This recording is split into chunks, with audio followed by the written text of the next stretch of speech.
कर्दम मुनि कईयों वर्ष तक तपस्या करके बैठे हुए थे। देवहूति को लेकर के स्वयंभू मनु और शतरूपा पहुंचे।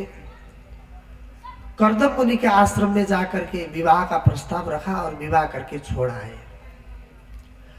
अब वो तो हर हमेशा तपस्या रत थे, उनके पास कुछ नहीं था, एक फुस्सा का झोपड़ी था।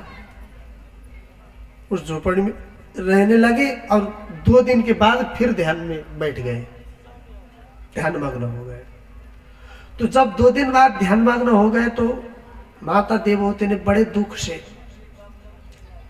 पति का सेवा भी किया, उस घर का रेख देख घर धंधा भी किया, सब कुछ किया, हर हमेशा पति की सेवा में लग गई। वो ध्यान में इतने बैठ गए कि 16 साल की देवहूति शादी हुआ, 72 साल की हो गई, तब तक वो ध्यान में ही है, उनका सेवा कर रहे हैं बैठे।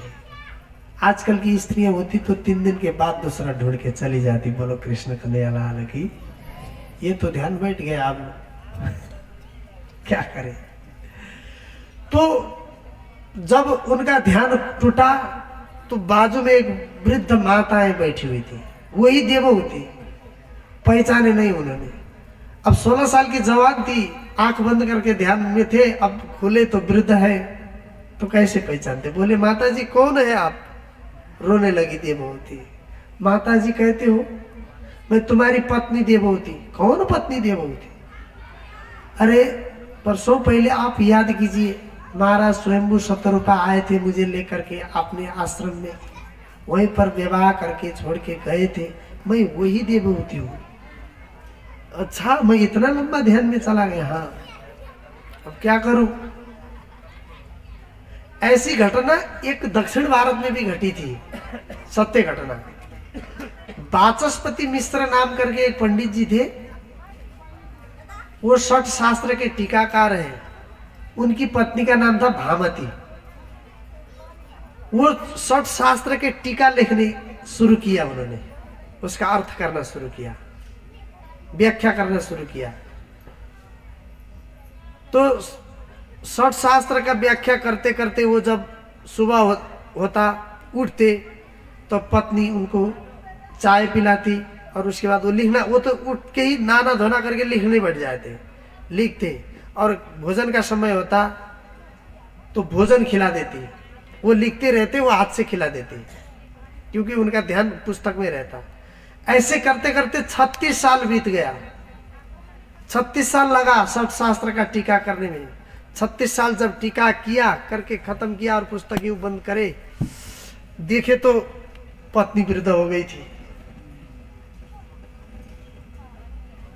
ये अभी 300 साल हुआ है, वाचस्पति मिश्र का घटना है। तो कौन हो आप। उन्होंने भी नहीं पहचाना, रोने लगी। मैं भामती, आपकी पत्नी। हाँ, इतना साल हो गया मैं लिखते लिखते। ऐसा होता है। तो यह भी ऐसा ही घटना हो गया। तो कर्दम मुनि ने पहचाना नहीं और सोचने लगे, इसने तो ब्याह किया, ब्याह करके 2 दिन के बाद तो मैं ध्यान में चला गया, इसका तो जो जवानी है सब बेकार, जीवन बेकार। तो उन्होंने ऐसा किया, चलो हाथ पकड़ के ले गए और एक तालाब में जाकर के दोनों डुबकी लगाए, क्योंकि वो तो तपस्वी थे, उन्होंने सिद्धि प्राप्त किए थे। डुबकी लगा करके जब बाहर निकले तो दोनों जवानी वापस लाया। और ऐसी विमान, जिसका कामक विमान नामकरण किया है, विमान तैयार किया। उस विमान के अंदर स्विमिंग पूल थे, गार्डन थे, वन था, जंगल था, घर थे, महल थे, सब कुछ उसी के अंदर, सेवक सेविका है उसी के अंदर। ऐसा एक विमान बनाया और आकाश में चल दिए। और उस विमान में चलते चलते कई वर्षों तक चले तो उन्होंने 9 कन्याओं को पैदा किया। इतने वर्ष तक विहार किए। 9 कन्या पैदा होने के बाद अब बोले कर्दम मुनि, अब तो ठीक है, खुश, अब मैं फिर ध्यान में चला जाता हूं, तपस्या में। अब इस समय माता देवहूति कहती हैं, देखो सत्संग का प्रभाव हो जाता है ना, सत्संग का कहीं ना कहीं प्रभाव हो जाता है। माता देवहूति ने कहा हाथ जोड़ करके, पतिदेव गलती हो गई। क्या हो गया? आप जैसे ज्ञानी पति पा करके मैंने सांसारिक सुख भोगने में ध्यान दे दिया। आत्मिक ज्ञान तो पूछा ही नहीं कभी। आपसे तो ये लेना था मुझे आत्मज्ञान दीजिए, ऐसा मत कीजिए, अभी मत जाना। नेहयत कर्म धर्माय न विरागाय कल्पते न तीर्थ पद सेवाय जीवन न मृतो ईसा। न मैंने धर्म का काम किया, न मैंने कोई कर्म ऐसा किया, न वैराग्य के लिए कोई साधन किया, न परमात्मा की सेवा के लिए किया। निश्चय ही मैं तो जिंदा लाश समान हो गई। ऐसा जो नहीं करता है वो तो जिंदा लाश समान है। पतिदेव, इस संसार सागर से छूटने की कुछ उपाय बताइए। कर्दम मुनि ने कहा, चिंता मत करो, ये तुम्हारा इच्छा ये भी पूरा होगा। तुम्हारे गर्भ में भगवान अवतार ले रहे, मैं तो निकलना। कर्दम मुनि निकल गए और वो गर्भवती थी। 10वां संतान के रूप में पैदा हो गए कपिल देव भगवान। बोलिए कपिल देव भगवान की। पैदा हो गए। कर्दम मुनि ने नवपुत्री का विवाह किया और छोड़ के चले गए। नवपुत्री का विवाह कला मरीचि से, अनुसुईया अत्रि से, श्रद्धा अंगिरा से, हविर्भु पुलत्स्य से, अनुरूपा पुलह से, क्रिया क्रतु से, ख्याति बिरहु से, अरुंधति वशिष्ठ से और शांति अथर्वा से। ये उनकी नौ कन्या है। उसके बाद भगवान कपिल से आज्ञा लेकर के कर्दम मुनि बन जाते हैं। सिद्धपुर, अभी जो सिद्धपुर नाम का तीर्थ है उसके नजीक बिंदुसर नाम था, वहां पर कपिल देव का आश्रम था। वहां पर सत्संग होने लगा। एक दिन माता देवहूति ने क्या कहा, अपने ही पुत्र के चरण में जा करके दंडवत प्रणाम किया। कपिल देव बोले, माता ये क्या कर रहे हो? ये उल्टी गंगा क्यों बहा रही हो? आप माता मेरे चरण में। उन्होंने कहा, शिष्यस्ते हम साधिमाम त्वं प्रपन्ना। हे गुरुदेव, मुझे शिष्य स्वीकार कीजिए। हे भगवान, देखो ज्ञानी को अगर पहचान जाए तो वो कोई भी हो सकता है, बेटा भी हो सकता है, पोता भी हो सकता है, अपने उम्र से छोटा भी हो सकता है, बड़ा भी हो सकता है। गुरु कर लेना चाहिए। तो जब शिष्य तेहम साधिमाम त्वं प्रपन्ना, मुझे शिष्य स्वीकार कीजिए, ऐसा कहा तो कपिल देव भगवान समझ गए, माता समझ गई मुझे। तो देवहूति से बोला कि क्या पूछना चाहती हो, बोलो अब।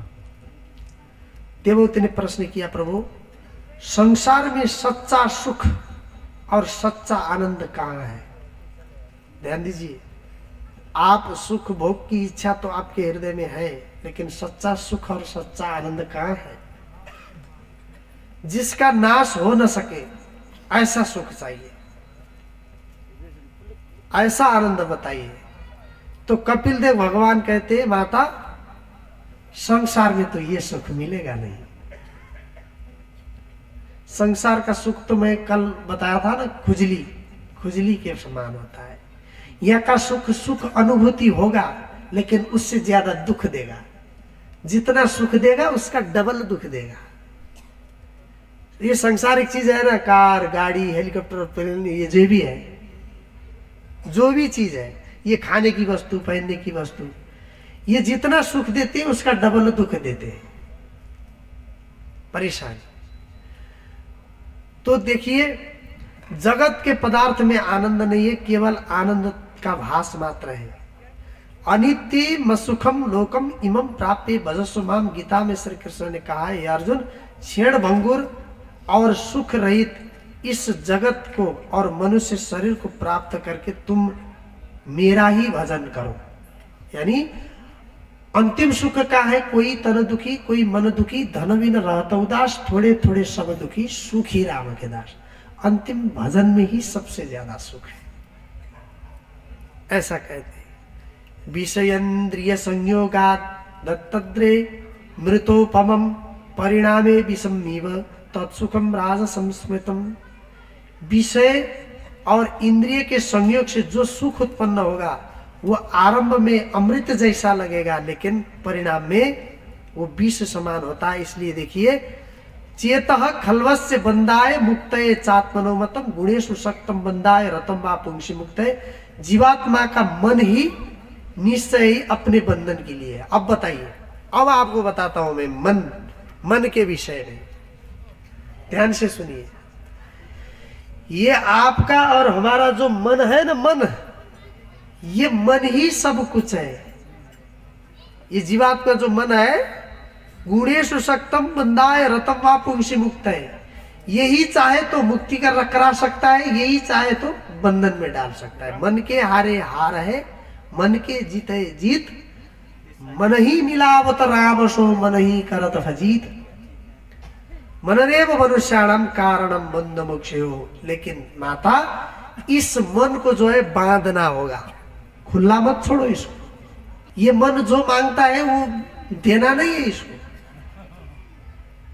ये तो पता नहीं क्या मांगता है, क्या मांगता है। ये अच्छी चीज कभी मांगेगा नहीं। तो इस मन को बांधना किससे है? बुद्धि से। बुद्धि से बांधना होगा। अगर मन सांसारिक तुच्छ वस्तु में फंस गया तो भगवान का भजन नहीं होगा। देखिए, बड़े बड़े पंडित लोग करते तो भगवान का पूजा है, भक्ति तो है नहीं, हृदय में पूजा करके खा रहे हैं, उनका परिवार उससे पल रहा है, उनका गुजारा चल रहा है, लेकिन भक्ति भाव हृदय में नहीं है। वो क्यों नहीं है? सांसारिक तुच्छ वस्तु में उनका मन फंसा हुआ है। करते तो वेद कर्म है। पैसा मारो परमेश्वर ने, पत्नी मारी गुरु। उनके लिए क्या है? पैसा मारो परमेश्वर ने, पत्नी मारी गुरु। छैया छोकरा मारा शालिग्राम, पूजा को नहीं करो। एक मारवाड़ी कवि ने लिखा है, पैसा मेरा परमेश्वर है, पत्नी मेरी गुरु है, ये छैया छोकरे जो है बच्चे, यही शालिग्राम है, और इनकी पूजा के बाद और किसकी करूं? बोलो कृष्ण कन्हैया लाल की। इसीलिए माता, मन को परमात्मा में लगाने के लिए अब संत समागम की जरूरत होगी, क्योंकि बिना संत सत्संग के ज्ञान नहीं होता है, और बिना संत के सत्संग नहीं होगा। ऐसा कहते हैं, देवहूति कहती है, संत कैसे होते हैं पुत्र? मुझे तो इस दुनिया में संत दिखाई कोई नहीं देते। अब क्या करें, है भी नहीं, हमें भी दिखाई नहीं दे रहे। बोलते हैं माता, चश्मा अनुसार का दृष्टि, दृष्टि अनुसार का सृष्टि होता है। आप शुद्ध दृष्टि से देखिए, अच्छे संत को पहचान जाओगे। अपने दृष्टि को सुधार दीजिए। पहले क्या कीजिए? अपने दृष्टि को सुधारिए। एक और कथा सुना देता हूं। एक ऑफिस में काम करने वाला कर्मचारी, अब हर दिन तो ऑफिस में काम करता है। एक दिन शनिवार का दिन था, छुट्टी के दिन, घर बैठा, और घर बैठा देखा तो घर उसको सर सफाई की कमी लग रही थी घर में।